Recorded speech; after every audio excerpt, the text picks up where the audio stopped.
Mainit-init na chismis. Donay Brangilinan, inaming nahanap ng pagmamahal na hindi nagpapanggap. Kanino niya kaya nahanap? Ito nga ang kanyang pag-amin. Sabi niya, "Our love feels different. Ang aming pagmamahalan ni Belle ay talagang naiiba. Something I've never felt with anyone else. Kasi from the start, I already knew my heart was safe and happy with her. Yung tipong instant peace na hindi ko inaasahan. It's raw, this realization na parang finally I found a love na hindi nagpapanggap, na feels like home even in the chaos."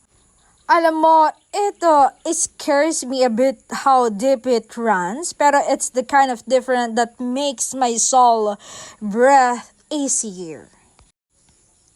Pero alam mo, even when she's not beside me, I don't worry because I know her mind and sa kanya ako.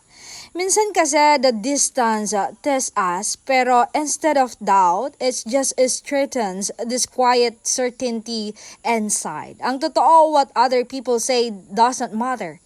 They'll never understand what we have, yung unique rhythm na tayo lang ang nakaka-feel, na kami lang ni Belle ang nakaka-feel.